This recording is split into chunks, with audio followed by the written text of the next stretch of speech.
Pudding খেতে পছন্দ করেন কিন্তু বানাতে পারেন না, আবার বানাতে চেষ্টা করেন কিন্তু সেট হয় না, পারফেক্টলি হয় না, ক্যারামেলটা তিতা হয়ে যায় বা পুডিংটা জমে না, সব কিছুর সলিউশন অ্যান্ড ট্রিক্স থাকবে আমার এই রেসিপিতে। পুডিংয়ের স্পেশালিটি হচ্ছে তার সিল্কিনেসে। পুডিংটা যদি সিল্কি না হয় তাহলে তো খেতে মজা লাগে না। আজকের রেসিপিতে এমন একটি ট্রিক্স থাকবে যেই ট্রিক্সটা ফলো করলে কখনোই আপনার পুডিং ফেটে যাবে না, পুডিংটা পারফেক্টলি সেট হবে। আর দেখুন ক্যারামেলটা আমার কত পছন্দ, তাই আমি এইভাবে ক্যারামেলটা খেতে থাকি উপর থেকে নিয়ে নিয়ে। তাই চলুন কথা না বাড়িয়ে চলে যাই মূল রেসিপিতে। প্রথমে আমি ক্যারামেলটা সেট করে নিব।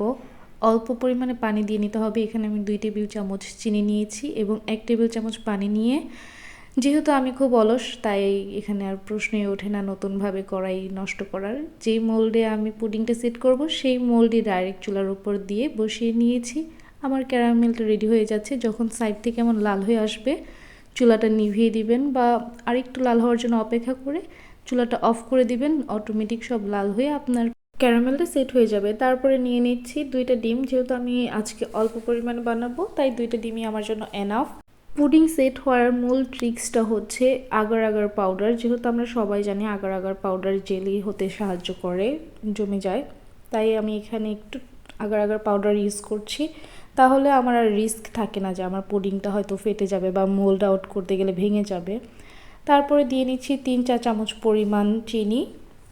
স্বাদ মতো দিয়ে নেবেন, যতটুকু প্রয়োজন হয়, আপনি যেরকম মিষ্টি খেতে পছন্দ করেন। আর এখানে অবশ্যই লবণ ইউজ করবেন। সামান্য লবণ দিয়ে ডিমটা ভালো করে মিক্সড করে নিচ্ছি সবগুলো উপকরণ একসাথে। ভালো করে মিক্সড করা হয়ে গেলে আমি এখানে 250 ml এর মতো দুধ দিয়ে দিব। আমি দুধটা আগে জাল করে নিয়েছিলাম। খুব ঘন করতে হবে না। আপনি যদি ডিমের পরিমাণটা ঠিক রাখেন তাহলে কাঁচা দুধেও পুডিংটা ভালো হয়, কোনো প্রবলেম নেই। আপনি ডিম কম দিলে আপনার পুডিংটা সেট হতে চাইবে না, তাই ডিমের সাথে দুধের পরিমাণটা ব্যালেন্স রাখার ট্রাই করবেন। আমি 250 ml এর জন্য 2টা ডিম ইউজ করেছি। তারপরে মোল্ডে দিয়ে নিলাম।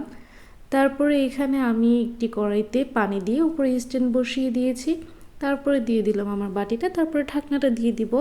যেহেতু আমি ইন্ডাকশনে করছি তাই আমি বয়েল মোডে দিয়ে দেব 20 মিনিটের জন্য।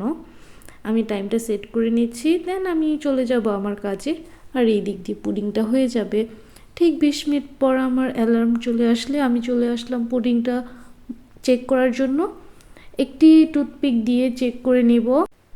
টুথপিকটা যদি ক্লিয়ার আসে তাহলে বুঝে যাব আমার পুডিংটা রেডি হয়ে গিয়েছে। আলহামদুলিল্লাহ আমার 1 চান্সই হয়ে গিয়েছে। দেন এই টাইমে খুবই ভয় লাগে যে যদি পুডিংটা আমি মোল্ড আউট করতে গেলে ভেঙে যায়। আলহামদুলিল্লাহ এরকম কিছু হবে না, কারণ আমার তো ট্রিক্স ছিল এই রেসিপিতে। চারদিক থেকে পুডিংটা বাটিতে মোল্ড থেকে একটু ছাড়িয়ে নিচ্ছি, তারপরে বিসমিল্লাহ বলে মোল্ড আউট করে ফেললাম। আলহামদুলিল্লাহ এত সুন্দর একটা কালার আসছে, স্মেলটাও এত সুন্দর ছিল মাশাল্লাহ। আর খেতেও খুব মজা হয়েছে। দেখেন আমার একদমই কোনো সাইড থেকে কোনো ড্যামেজ হয়নি। তারপর আমি পুডিংটা কেটে নিলাম। আমার পুডিং এত পছন্দ। ওফ সরি, আরেকটা ট্রিক্স হচ্ছে আমি কিন্তু পুডিংটাকে রেস্টে রেখেছিলাম প্রায় 1 ঘন্টার মতো। কখনোই গরম পুডিংটা মোল্ড আউট করতে যাবেন না, তাহলে পুডিংটা অবশ্যই ভেঙে যাবে।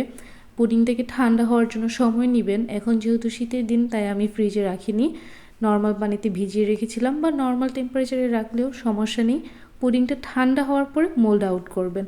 কখনোই গরম পুডিং মোল্ড আউট করবেন না, তাহলে অবশ্যই ফেটে যাবে যত ট্রিক্সই আপনি ফলো করেন না কেন। যাই হোক, অল্প অল্প করে খেলে আমার হয় না, তাই বেশি করে খাচ্ছি। এভাবে আমি পুডিং খেতে পছন্দ করি। ছোট ছোট চামচ দিয়ে ছোট ছোট কামড়ে আমার পুডিং খেয়ে আসলে তৃপ্তি আসে না। উপর থেকে এভাবে ক্যারামেল সিরাপ খেয়ে নিচ্ছিলাম। আর দেন আমি আর কেটে কেটে খাওয়ার জন্য অপেক্ষা করছিলাম না, আমার এইভাবে একদম চামচ দিয়ে নিয়ে নিয়ে ইচ্ছে করছিল আস্ত পুডিংটাই খেয়ে নিই। কিন্তু এই পর্যন্ত খাওয়ার পর আমার আর খেতে ইচ্ছে করেনি, ওভার হয়ে গিয়েছে। বাকিটুকু রেখে দিলাম, সকালে খাবো। আর যেহেতু আমার হাজব্যান্ড পুডিং পছন্দই করে না, সেহেতু পুরো পুডিংটাই একমাত্র আমার। ভিডিওটি ভালো লাগলে লাইক, কমেন্ট ও শেয়ার করতে ভুলবেন না। আজকে এই পর্যন্ত। আল্লাহ হাফেজ।